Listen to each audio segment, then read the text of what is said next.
समस्याओं का क्या है हाल, सियासत की चाहे कोई भी हो चाल, बॉलीवुड की चकाचौंध और फैशन की हर बात, अपराध की दुनिया की कोई भी हो वारदात, खेल जगत की हार जीत और क्या रहा बाजार का हाल, शहर की हर हलचल पर हम रखेंगे नजर, लाएंगे आपकी खबर आप तक।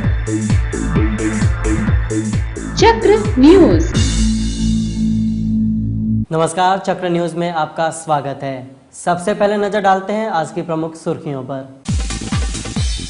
चूहेदानी खरीदी में भ्रष्टाचार हुआ उजागर, प्रस्ताव हुआ रद्द। मराठी भाषा पर बवाल बरकरार, पार्टी कार्यालय के बोर्ड भी मराठी में किए जाने की मांग। और देशी दारू के साथ 4 महिलाएं हुई गिरफ्तार, बड़े गिरोह के पर्दाफाश होने के आसार। अब खबरें विस्तार से। मुंबई मनपा में चूहा पकड़ने के लिए पिंजरा खरीदी में बड़े पैमाने पर भ्रष्टाचार का मामला उजागर हुआ है। इस बार नगर सेवकों ने स्थायी समिति की बैठक में प्रशासन के भ्रष्टाचार की कलई खोली और दोगुनी कीमत पर चूहादानी खरीदने के प्रस्ताव को तत्काल रद्द करवा दिया। इससे स्वास्थ्य विभाग के अधिकारियों के साथ साथ अतिरिक्त आयुक्त किशोर गजभियों की भी भारी किरकिरी हुई।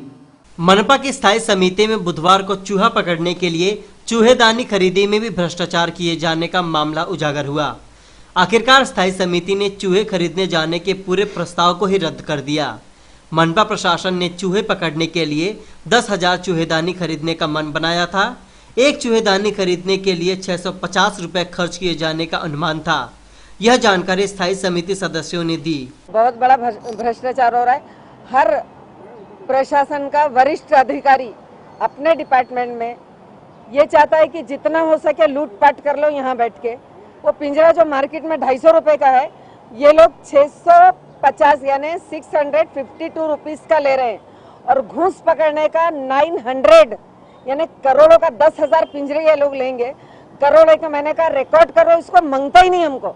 इस बीच मनपा में कांग्रेसी नगर सेवक और स्थायी समिति के सदस्य विनोद शेखर ने एक चूहेदानी को लहराते हुए कहा कि बाजारों में जिन चूहेदानों की कीमती 350 रुपए है, उसे मनपा प्रशासन खरीदने के लिए 652 रुपए खर्च कर रही है।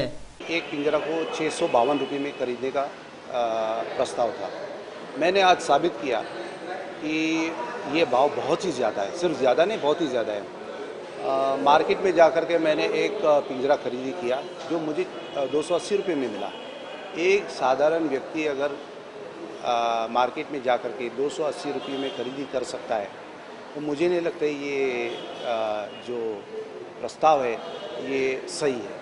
इस तरह चूहेदानी खरीदी भ्रष्टाचार का आरोप लगाए जाने पर स्थायी समिति के अध्यक्ष रविंद्र वायकर ने इस प्रस्ताव को रद्द कर दिया कि इसी प्रकार की पिंजरे आप भी लेके आइए, मार्केट से आप खरीद लाइए। प्रशासन ने जो खरीदा है वो लेके आएंगे सैंपल के तौर पे। और इसी प्रकार से देखने के बाद कहा कि उन्होंने जो लाया था वो 251 रुपये का था और प्रशासन ने लाया था वो 652 रुपये का था। तो 50% से भी ज़्यादा ये था। और कोई में डिफरेंस होगा उसके तार के अंदर, वेट के अंदर था तो 5-15% ज़्यादा हो सकता है। इसीलिए मैंने वो हरकती का मुद्दा ग्राह्य किया और जो प्रस्ताव था अग्राह्य हो गया। और इसी उसके माध्यम से अभी प्रशासन ने ये कहा है कि ये प्रस्ताव दोबारा वापस टेंडर करो और अच्छी तरह से और अच्छे माध्यम से लेके आइए। क्वालिटी कितना भी अच्छा हो, फ़र्क इतना दुगना नहीं हो सकता है। क्वालिटी क्या, मुझे नहीं लगता क्वालिटी में कुछ खास फ़र्क होगा। 19-20 का फ़र्क अगर होगा तो होगा। और दूसरी बात, क्वालिटी में अगर फ़र्क होगा भी, जो टेस्टिंग के लिए जो सैंपल भेजते हैं वो और खरीदी में बहुत फ़र्क होता है। बृहन्मुंबई महानगर पालिका के सदन में हाल ही में मराठी भाषा को आधिकारिक भाषा के रूप में प्रस्ताव पास कर दिया गया, लेकिन अभी भी मराठी भाषा के 100% इस्तेमाल पर बवाल होता ही रहता है। मनपा पार्टी के कार्यालय में भी मराठी बोर्ड ही लगाना चाहिए, लेकिन सपा कार्यालय में बोर्ड उर्दू में है। यह बात मराठी नगर सेवकों को नागवार गुजर रहा है। मनपा का कामकाज 100% मराठी में किए जाने को लेकर मनपा में तो प्रस्ताव पास हो गया है, लेकिन बहस अभी भी जारी है। इसी मराठी मुद्दे पर हाल ही में मनपा सदन को नगर सेवकों ने बहिष्कृत किया, लेकिन उर्दू में लगे इस बोर्ड से यह बात तो स्पष्ट हो जाता है कि 100% मराठी लाना मनपा प्रशासन के लिए टेढ़ी खीर साबित हो रही है। देखिए, जो सभागृह में फैसला हुआ, एक तरफा फैसला हुआ है। एक तरफ से फासिस्ट तरीके से फैसला ली गई है कि 100% मराठी होनी चाहिए, लेकिन जहाँ तक उर्दू का सवाल है, जो समाजवादी कार्यालय में जो उर्दू में नेम बोर्ड लगी हुई है, मैं कहना चाहूँगा कि मुंबई शहर के करीब 20% से ज़्यादा लोग उर्दू पढ़ते हैं। और जाहिर सी बात है, समाजवादी कार्यालय है, मराठी में लिखा हुआ है तो हिंदी बराबर हो गया, देवनागरी लिपि है, अंग्रेज़ी में लिखी हुई है और आज उर्दू में लिखा हुआ है। एक मैं समझता हूँ कि हिंदुस्तानी लैंग्वेज है और मुंबई शहर में 20-25% से ज़्यादा लोग इसी ज़ुबान को समझते हैं और ये आवाम के फ़ायदे के लिए लिखा हुआ कि तो लोग आए, जो सिर्फ उर्दू ज़बान जानता हो तो उर्दू में पढ़ ले, हिंदी जो जानते हो मराठी में लिखा हुआ देवनागरी ज़बान है और इंग्लिश में लिखा हुआ, तीनों ज़बान में लिखने से मुझे नहीं लगता कि किसी को कोई आपत्ति होना चाहिए। अब जो है भाषा से ही कोई अगर विरोध करे और एक तरह से फ़िरका वाराना जहनियत रखे तो इसका मैं कुछ नहीं कर सकता हूँ और मैं समझता हूँ कि जो लिखा है लोगों के फ़ायदे के लिए लिखा है और कोई इसमें और कोई बात नहीं है। बहरहाल इस बोर्ड को देखने से यह बात तो बिल्कुल साफ हो जाता है कि अभी यहाँ मराठी लागू नहीं हुआ है, जो कि मराठी नगर सेवकों को नागवार गुजर रहा है। समाजवादी पक्ष का जो गठन नेता है उन्होंने वहाँ पे उर्दू बोर्ड लिखा, ये बिल्कुल गलत है। इसलिए मैंने स्थायी समिति अध्यक्ष को ये कहा कि तुरंत वो बोर्ड वहाँ पे निकलना चाहिए और स्थायी समिति के अध्यक्ष ने ये भी कहा, एमएस को ये आदेश दिया कि तुरंत आप वहाँ जाके वो बोर्ड निकालने के लिए बोलिए और वहाँ पे मराठी बोर्ड होना चाहिए। गौरतलब है कि इस लोकतंत्र देश में किसी को एक भाषा में बांधना या फिर उन्हें भाषाबद्ध बनाना लोकतंत्र पे तो सवाल उठता ही है और साथ ही उनका क्या जो मराठी नहीं जानते। ऐसे में क्या जिसे मराठी नहीं आता उसे मनपा में नहीं रहना चाहिए? सवाल सबसे बड़ा यही है। मनीष मोकाशी, चक्र न्यूज। प्रदेश के गृह मंत्री आर पाटिल ने हाथ भट्टे दारू यानी देशी दारू पर बैन लगा दिया है, लेकिन चोरी छुपे यह धंधा बदस्तूर चल ही रहा है। यह इसलिए कहा जा सकता है कि बुधवार को कुर्ला रेलवे पुलिस ने 4 महिलाओं को गिरफ्तार किया है, जो कि कच्चा देशी शराब एक स्थान से दूसरे स्थान पर सप्लाई कर रही थी। इन चारों महिलाओं के पास से 135 लीटर शराब बरामद कर उन्हें जेल भेज दिया गया है। कुर्ला रेलवे पुलिस ने बुधवार को लोकल ट्रेन में अवैध रूप से शराब ले जा रही 4 महिलाओं को गिरफ्तार किया है। इन महिलाओं के पास से करीब 135 लीटर देशी शराब जब्त की गई है।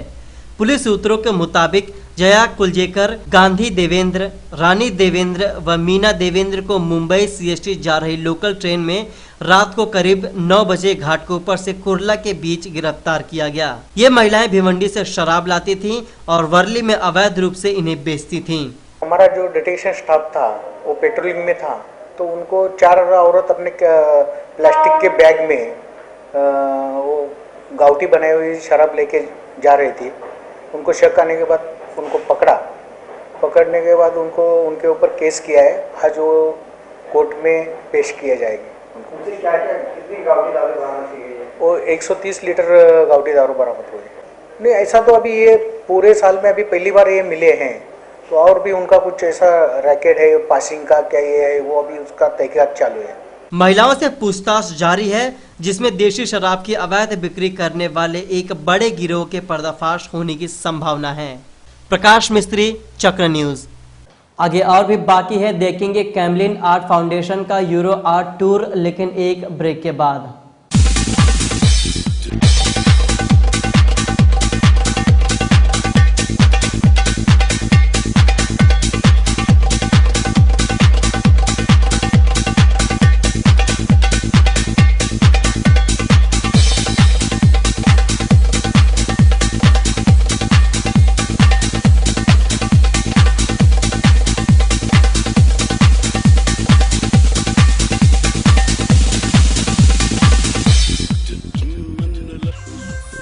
आम आदमी की समस्याओं का क्या है हाल?